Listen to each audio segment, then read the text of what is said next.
नमस्कार। एहसास के इस विशेष अंक में आप सभी का स्वागत है। देश बाबा साहेब भीमराव अंबेडकर की 125वीं जयंती मना रहा है। बाबा साहेब जिन्होंने दलितों, पिछड़ों, आदिवासियों के संघ के लिए संघर्ष किया, उनके आवाज़ को बुलंद किया, देश में चल रही तमाम तरह की जात पात और सामाजिक कुरीतियों को मिटाने का काम किया। वो उन लोगों की आवाज़ बने, वो आवाज़ जो अक्सर हमें सुनाई नहीं पड़ती, दबे कुचलों की आवाज़।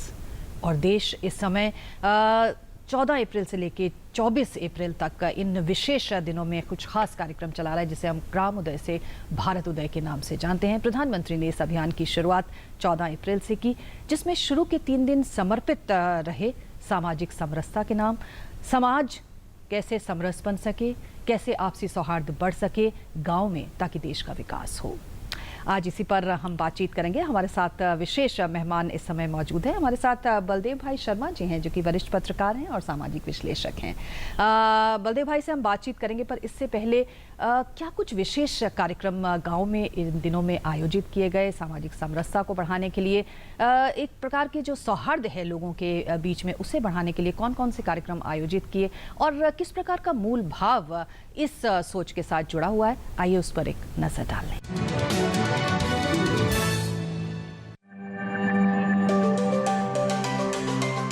महान दार्शनिक अरस्तू ने कहा था कि मनुष्य एक सामाजिक प्राणी है और वो समाज में ही जीना चाहता है। उस वक्त के समाज का दर्शन मोटे तौर पर गांव से ही था, जो सामाजिक समरसता का केंद्र बिंदु माना जाता था। लेकिन बदलते वक्त के साथ समरसता हाशिए पर चली गई। जातिवाद, छुआछूत और सामाजिक भेदभाव जैसी बुराइयों ने हमारी सांस्कृतिक धरोहर को तार-तार कर दिया। समाज जातियों में सिमट गया।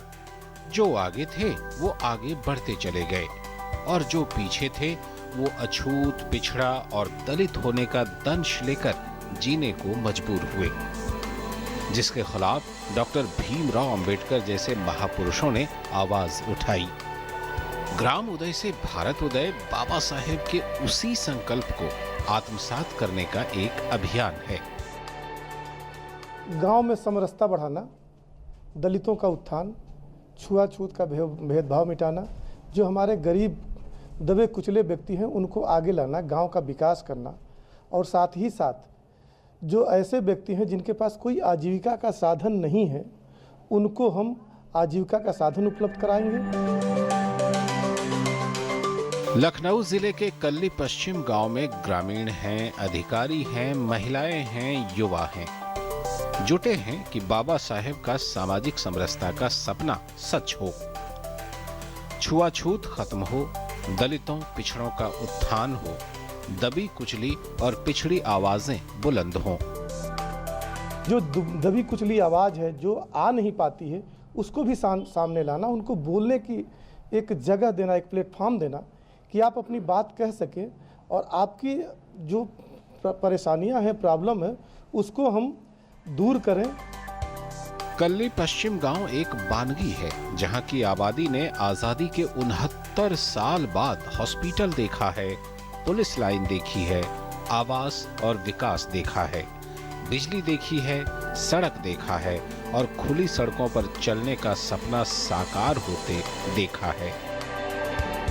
69 साल हो गए थे हमारे देश आज़ाद हुए, मगर हमारे गांव में लाइट नहीं थी। मगर मोदी जी की देन है जो आज हमारे यहाँ 2 गांवों में लाइट नहीं थी लग रही है। इसके लिए धन्यवाद देना चाहते हैं। और दूसरी बात, हमारी ग्राम सभा में एक एशिया लेवल का एक PGI बन गई है और एक हाईटेक सिटी आ गई है, आवास विकास आ गया है, पुलिस लाइन आ गई है। सपने अभी भी बाकी हैं। अर्चना जैसी महिलाओं की आवाज आज भी बंद है। वो बोलना चाहती है, अत्याचार से मुक्त होना चाहती है, पुरुषों के साथ कंधे से कंधा मिलाकर आगे बढ़ना चाहती है, महिलाओं के संघर्ष का साझीदार बनना चाहती है। कुछ औरतें हैं जो मतलब खुद ही सहती रहती हैं, बाकी बाहर जाके कुछ कहना मतलब डरती हैं कहने से, शायद मेरी बात कोई ना सुने। लेकिन मैं ये चाहती हूँ कि जाके वो बाहर बताएंगे अपनी समस्या। और कुछ लड़कियाँ ऐसी हैं कि माँ बाप वो पढ़ना चाहती लेकिन उनको पढ़ाते नहीं, क्योंकि मतलब समाज को देख के। लेकिन हम लोग चाहते हैं कि हम लोग खुद स्ट्रॉन्ग इतना हो कि हम लोग बाहर निकल सके। प्रयास हो रहे हैं। सामाजिक कुरीतियों की बेड़ियां काफी हद तक टूटी भी हैं, लेकिन अशिक्षा और हमारे टूटते बिखरते ताने बाने अभी भी रुकावट बने हुए हैं। ग्राम उदय से भारत उदय उसी समरसता को समेटने की एक कोशिश है। तो हमारे गांव कैसे और ज़्यादा समावेशी बने और जो सामाजिक सौहार्द है वो उनमें बना रहे। बलदेव भाई शर्मा जी हमारे साथ हैं, वरिष्ठ पत्रकार और सामाजिक विश्लेषक। बलदेव भाई, जिस प्रकार से ये पूरी की पूरी संकल्पना लेकर आए हैं ग्राम उदय से भारत उदय, और शुरू के 3 दिन जो हैं वो सामाजिक समरसता कुल के लिए समर्पित रहे। वैसे तो जब हम गांव की बात करते हैं बलदेव भाई, तो आपसी भाईचारा तो सबसे पहले आता है, वो तो हम शहरों को उससे सीखने की ज़रूरत है। लेकिन उसके बाद जो जात पात आ जाती है, जो तमाम तरह की विषमताएं आ जाती हैं, जो कुरीतियां आ जाती हैं, वो समाज में अभी चल रही हैं। आपको क्या लगता है कि इस प्रकार के अभियान से किस हद तक हम इन चीज़ों से मुक्ति पा सकते हैं? देखिए, इस सरकार का बहुत महत्वपूर्ण ये कदम है, क्योंकि भारत के बारे में कहा जाता है गांव का देश है। बिल्कुल। और हमारे तो सुमित्रानंद पंत बड़े श्रेष्ठ कवि हुए, उन्होंने कहा, भारत माता ग्राम वासिनी, खेतों में फैला है श्यामल धूल भरा सा मेला आंचल। क्या बात है। तो गांव का उदय अगर नहीं होगा तो आप भारत के उदय की कल्पना नहीं कर सकते। गांव में उदय का अर्थ केवल उनका आर्थिक संवर्धन नहीं है, जहां तक मैं समझता हूं। तो जो सामाजिक समरसता का भाव है, ये जो एक शब्द प्रयोग आपने किया, ये बहुत महत्वपूर्ण है। क्योंकि भारत तो पूरी दुनिया को मनुष्यता का संदेश देने वाला देश रहा है। बिल्कुल। और इसी भारत में अगर जाति और पंथ के आधार पर मनुष्य मनुष्य में भेद किया जाए, छुआछूत हो या दूसरी सामाजिक बुराइयां हो, या एक वर्ग को अपने उत्थान का अवसर ही न मिले, तो इससे बड़ी विडंबना और कुछ हो नहीं सकती। और इसलिए ये जो अभियान ग्राम उदय से भारत उदय तक लिया जा रहा है, इसे मैं समग्रता के साथ देख रहा हूँ।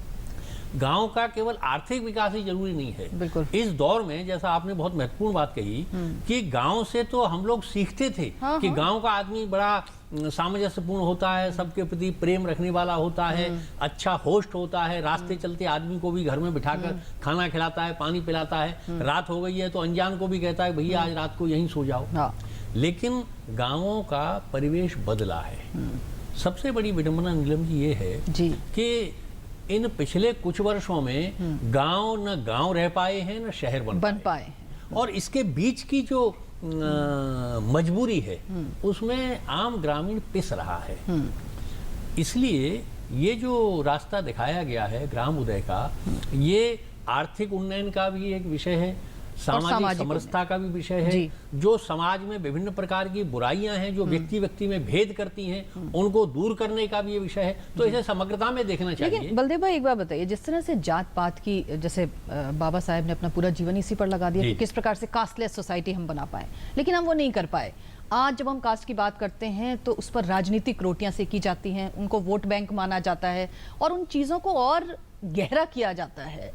तो आपको क्या लगता है कि बदले हुए समय में ये कितनी बड़ी एक जरूरत बन पड़ी है कि हम एक सोसाइटी की तरफ बढ़ें? मैं तो गांव में ही पैदा हुआ, गांव का पूरा जीवन मैंने देखा है। हाँ। तो मैंने जो देखा है वो गांव वैसा ही था जैसे गांव की एक सुंदर संकल्पना है। लेकिन पिछले 15-20 वर्षों में राजनीति ने गांवों के समाज को इतना बांट दिया है। विशेषकर देखिए, अच्छी चीजें भी किस तरह सद्गुण विकृति बन जाती हैं। जो पंचायती राज है, ये गांवों के उन्नयन के लिए आया, लेकिन गांव में प्रधानी के चुनाव जब से पैसे के कारण, गांव को बहुत पैसा मिलने लगा ग्राम सभाओं को, तो अब वहां इतने गुट बन गए हैं, इतना हिंसक संघर्ष होने लगा है, इतने सामाजिक वैमनस्य बढ़ गए हैं राजनीति के कारण। तो राजनीति को कहीं ना कहीं अपने को संयमित करना पड़ेगा और कम से कम गांवों में विभेद पैदा करने के लिए वो राजनीतिक शक्तियों का या राजनीतिक मानस का दुरुपयोग न करें। तो मुझे लगता है कि गांव का स्वाभाविक विकास होगा। बिल्कुल, आप सही कह रहे हैं। और जब हम गांव में सौहार्द की बात करते हैं तो तमाम तरह की जो विषमताएं हैं, जिन्हें और ज़्यादा बढ़ाया जाता है, उनको हम किस प्रकार से रोकें, उन कुरीतियों को कैसे खत्म करें, ये आज समय की बहुत बड़ी ज़रूरत है। और ग्राम उदय से भारत उदय का लक्ष्य यही है। एक छोटा सा ब्रेक लेते हैं और तुरंत हाजिर होते हैं। आप देखते रहिए हमारा ये विशेष कार्यक्रम एहसास। सूखा हो या बेमौसम की बरखा हो,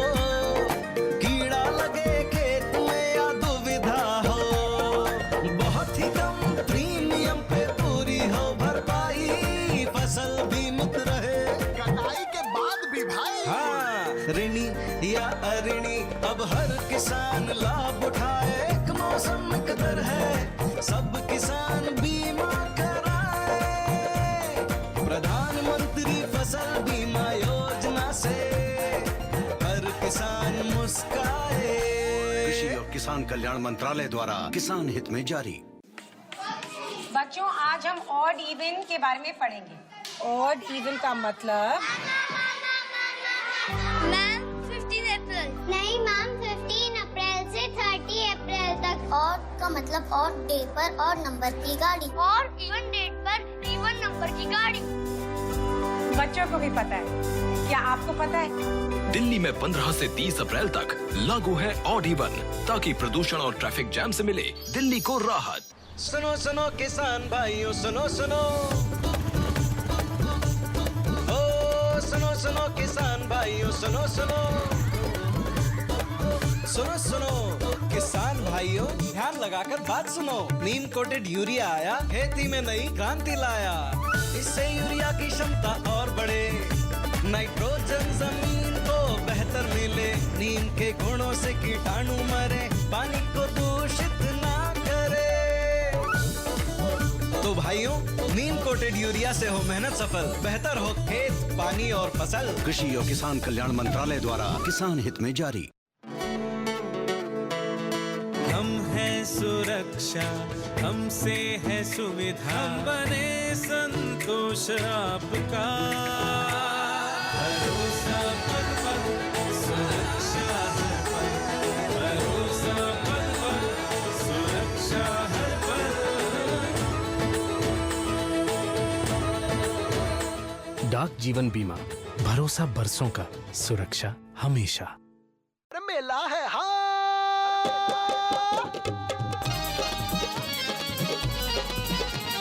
मेला है हाँ मेला है, ग्राम उदय का मेला है। हर पंचायत में लाया नया सवेरा है, नया सवेरा है। ग्राम उदय से भारत उदय अभियान 14 से 24 अप्रैल 2016 को प्रत्येक ग्राम पंचायत में आजादी के बाद पहली बार गांव, किसान और गरीब के विकास के लिए ग्राम उदय से भारत उदय समारोह। पहला चरण 14 से 16 अप्रैल। बाबा साहेब डॉक्टर भीमराव अंबेडकर की याद में सामाजिक समरसता कार्यक्रम, जिसमें भाग लेकर सभी ग्रामवासी समरसता संकल्प को दोहराएंगे। मेला है भाई मेला, ग्राम उदय का मेला है। ग्राम उदय से भारत उदय अभियान। अधिक जानकारी के लिए अपने ग्राम पंचायत से संपर्क करें।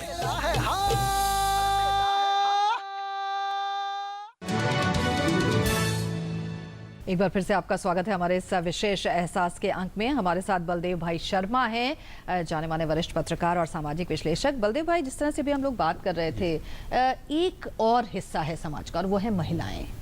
महिलाओं को उनकी भूमिका जो है समाज में होनी चाहिए, जो उनका जो पूरा हक है उन्हें मिलना चाहिए। हम देखते हैं कि गाँव में आज भी जिस प्रकार से कन्या भ्रूण हत्या की इतने सारे किस्से हम सुन रहे हैं, महिलाओं को कितनी शिक्षा मिल पा रही है, नहीं मिल पा रही है, वो आज भी चार दीवारी में हैं, आगे बढ़ रही हैं, लेकिन उस गति से नहीं। आपको क्या लगता है, ये भी तो एक हिस्सा है जो कि हमारी सामाजिक समरसता की स्कीम में एक अहम मकाम रखता है? देखिए, सामाजिक समरसता की जब हम बात करते हैं जी, तो उसमें किसी भी प्रकार का जाति, पंथ, लिंग का भेद नहीं होना चाहिए। बिल्कुल, वास्तव में तभी सामाजिक समरसता होगी।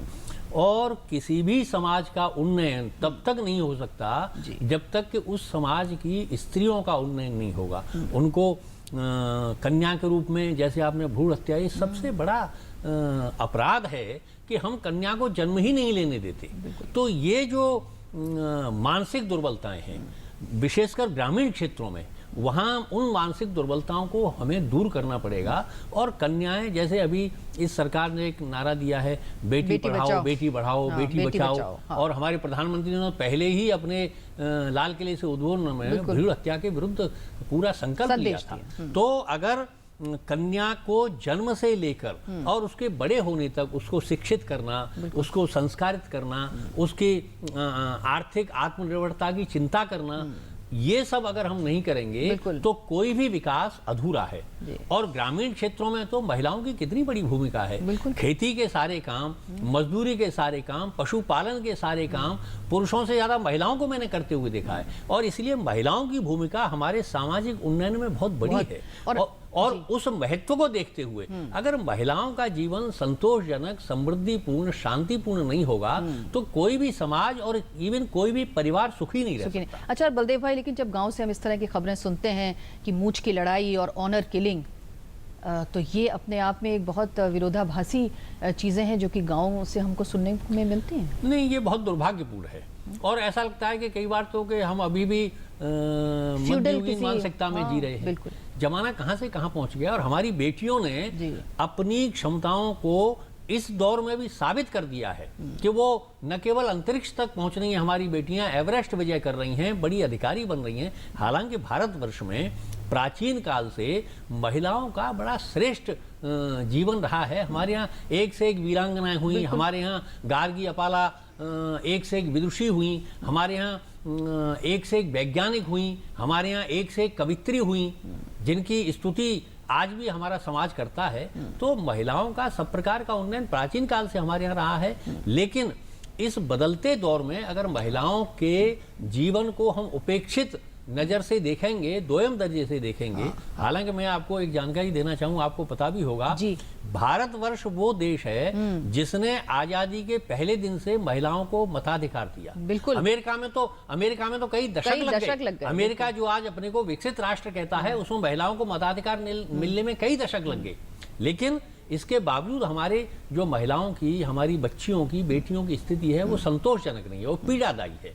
उसको दूर करना चाहिए। और प्रधानमंत्री ने आह्वान जो किया है, पूरे समाज को उसके साथ जुड़ना चाहिए। जी, एक बात और जो कि गांव के जब हम बात करते हैं वो है कुरीतियाँ, तमाम तरह के अंधविश्वास, तमाम तरह की ऐसी चीज़ें जिसमें पूरी ज़िंदगी निकल जाती है। और हमने देखा है कि घर तबाह हो जाते हैं, परिवार तबाह हो जाते हैं और कई बार तो कर्ज में भी डूब जाते हैं इन कुरीतियों के चलते। क्या आपको नहीं लगता कि ग्राम उदय से भारत उदय की जब हम बात करते हैं तो इन सामाजिक कुरीतियों पर प्रहार करना सबसे बड़ी वक्त की ज़रूरत है? देखिए, बाबा साहब अम्बेडकर की जयंती का ये अवसर चल रहा है, 125वीं जयंती है। बाबा साहब ने उन्हीं सामाजिक कुरीतियों पर सबसे बड़ा प्रहार किया। और उनका कहना था कि कुरीतियों को दूर करने के लिए सबसे बड़ा माध्यम है शिक्षा। ग्रामीण क्षेत्रों में शिक्षा का विकास बहुत जरूरी है। वहाँ जो प्राइमरी स्कूल हैं, वो कई गांवों के बीच में एक प्राइमरी स्कूल होता है। फिर उस प्राइमरी स्कूल की जो स्थितियां हैं बहुत संतोषजनक नहीं है। आज नीलम जी, गांव में किस तरह जो प्राइवेट पब्लिक स्कूल हैं इंग्लिश मीडियम के नाम पर वो उगाए हैं, तो बड़ा आश्चर्य होता है।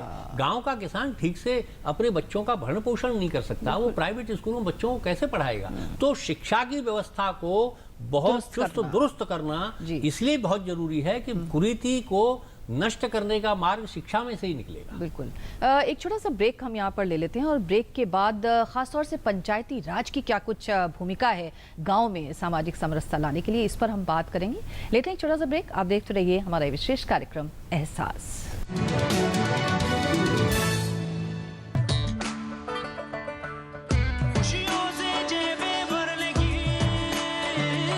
अब सिर्फ 31,000 रुपए में खुशियां घर लाइए। बजाज सिटी 100, खुशियों का जैकपॉट। सुनो सुनो किसान भाइयों, सुनो सुनो, ओ सुनो सुनो किसान भाइयों, सुनो सुनो, सुनो सुनो किसान भाइयों, ध्यान लगाकर बात सुनो। नीम कोटेड यूरिया आया, खेती में नई क्रांति लाया। इससे यूरिया की क्षमता और बढ़े, नाइट्रोजन जमीन को बेहतर मिले, नीम के गुणों से कीटाणु मरे, पानी को दूषित ना करे।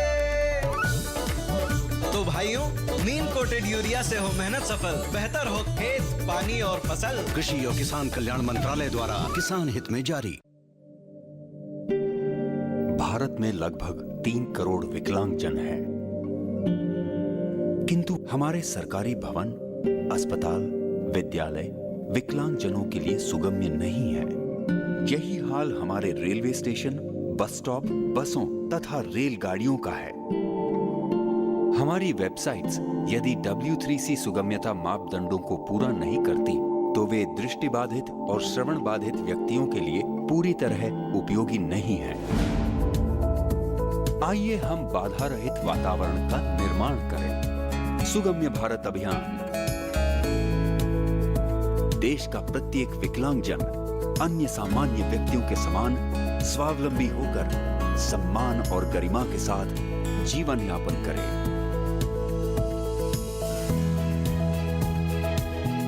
सुगम्य भारत, सशक्त भारत। सुनो सुनो किसान भाइयों, सुनो सुनो, ओ सुनो सुनो किसान भाइयों, सुनो सुनो, सुनो सुनो किसान भाइयों, ध्यान लगाकर बात सुनो। नीम कोटेड यूरिया आया, खेती में नई क्रांति लाया। इससे यूरिया की क्षमता और बढ़े, नाइट्रोजन जमीन को बेहतर मिले, नीम के गुणों से कीटाणु मरे, पानी को दूषित ना करे। तो भाइयों, नीम कोटेड यूरिया से हो मेहनत सफल, बेहतर हो खेत, पानी और फसल। कृषि और किसान कल्याण मंत्रालय द्वारा किसान हित में जारी। हमारे इस विशेष एहसास में एक बार फिर से आपका स्वागत है। अगर बात करें पंचायती राज की, तो पंचायती राज जो है वो एक तरह की धुरी है पूरे के पूरे गांव के विकास के लिए। आइए ज़रा नज़र डालें कि पंचायतों की क्या कुछ भूमिका है गांव में सामाजिक समरसता को बढ़ाने के लिए।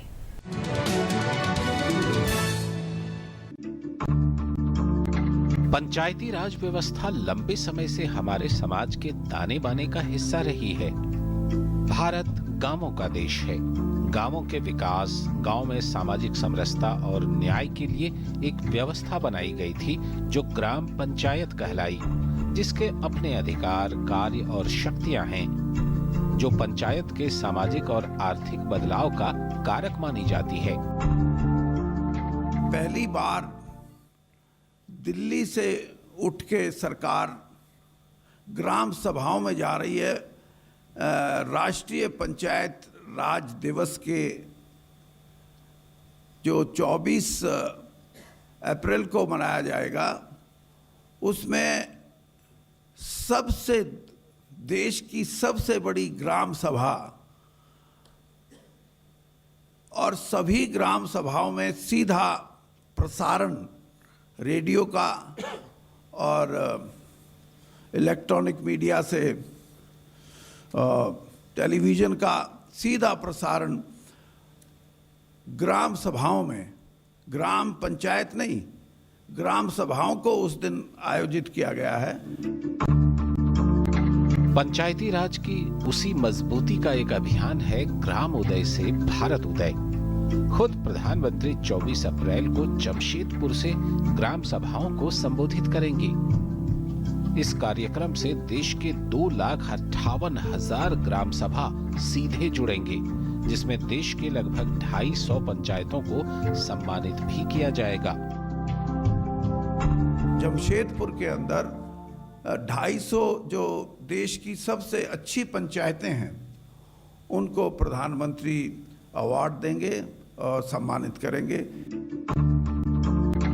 लोकतांत्रिक विकेंद्रीकरण में पंचायती राज संस्थाओं की महती भूमिका है। इसलिए जरूरी है कि ग्राम पंचायतें मजबूत हों, हर पंचायत तक विकास पहुंचे, पंचायत के बजट का सही इस्तेमाल हो, प्रतिनिधि अपने पंचायतों के विकास में अपना योगदान बढ़ाएं और ग्रामीण विकास को मजबूती मिले। जो 2,292 करोड़ रुपया सीधा पंचायतों को जाएगा, साधारण से साधारण छोटी से छोटी पंचायत को भी 80 लाख रुपए सीधा पंचायत में जाएगा। उस पैसे का सही इस्तेमाल हो सके और वो इस्तेमाल सिर्फ ग्राम पंचायत ही नहीं बल्कि ग्राम सभा ये चिन्हित करे कि ये बड़े प्रोग्राम हैं हमारे गांव के विकास के लिए, इनको प्राथमिकता के आधार पर दिया जाए।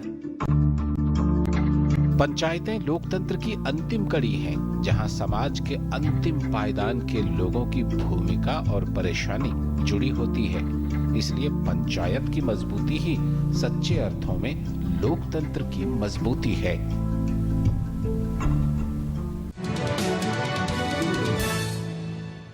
जाहिर तौर पर और लोकतंत्र हमारा मजबूत बने, इसके लिए ज़रूरी है कि हमारे गांव जो हों वो सबल हों, मजबूत बने। बलदेव भाई, चलते चलते पंचायतें किस प्रकार से गांव में और ज़्यादा सौहार्दपूर्ण माहौल को क्रिएट कर सकती हैं, इसके लिए उनकी भूमिका को आप कैसे रेखांकित करेंगे? भारतीय लोकतंत्र के लिए पंचायती राज वास्तव में एक वरदान है और गांवों के बुनियादी विकास का जो ढांचा है वो पंचायती राज को, जैसे हमारे अभी मंत्री जी बता रहे थे, कितना पैसा मिलता है, ग्राम सभा को भी 80 लाख रुपए मिलता है, उस पैसे का सही उपयोग हो तो कहीं गांव में दिक्कत ही नहीं बचेगी। हालांकि प्रधानमंत्री जी ने तो अलग से एक योजना बना डाली, आदर्श ग्राम विकास योजना। हर सांसद को अपने क्षेत्र में हर साल एक ग्राम का विकास करना पड़ेगा, लेकिन पंचायती राज तो और व्यापक कल्पना है, पर उसमें जो प्रधानपति जैसी बुराइयां पैदा हो गई, उसके कारण वहां न केवल राजनीतिकरण हुआ है बल्कि पैसे का भी दुरुपयोग हुआ है। आप देखिए, इस रिपोर्ट में भी बार बार ये कहा जा रहा था कि उस पैसे का सदुपयोग हो। अगर उस पैसे का सही उपयोग होने लगे तो भारत के, नीलम जी, जो 6 लाख से ज्यादा गांव हैं उनका पूरा चित्र बदल जाएगा। मैं एक छोटा उदाहरण देकर अपनी बात समाप्त करूंगा। मैं चीन गया था। अच्छा। तो चीन में ग्रामीण क्षेत्रों को काउंटी बोलते हैं और मैं कई काउंटीज में बीजिंग के आसपास गया, इतना सुविधाजनक पूरा ढांचा था ग्रामीण विकास का कि आश्चर्य होता था कि हम शहर में खड़े हैं, गांव में खड़े हैं। और उन्होंने गांव की जो एक पहचान है उसको भी बना के रखा, लेकिन विकास उसी तरह हुआ जैसे शहर में होता है, चाहे पीने का पानी हो, चाहे बिजली हो, चाहे मनोरंजन के साधन हो, चाहे स्कूल हो। तो पंचायती राज का जो पैसा है उसका सही उपयोग हो और महिलाएं जो प्रधानमंत्री हैं उनको अपनी शक्तियों का उपयोग करना आना चाहिए, उनको सशक्त बनाना चाहिए, उनके पति या परिवार के लोग उनकी शक्तियों का दुरुपयोग न करें। तब मुझे लगता है कि पंचायती राज संकल्पना सफल होगी, भारत का लोकतंत्र बहुत खुशहाल हो जाएगा। जी, और इसी के साथ खत्म करेंगे। बहुत बहुत शुक्रिया बलदेव भाई हमसे बात करने के लिए। तो गांव का कायाकल्प हो सकता है बशर्ते कि हम उसके लिए प्रतिबद्ध हों और ग्रामोदय से भारत उदय की संकल्पना इसी प्रतिबद्धता को दिखाती है। फिलहाल हमारे इस विशेष अंक में इतना ही। आप देखते रहिए DD न्यूज़। नमस्कार।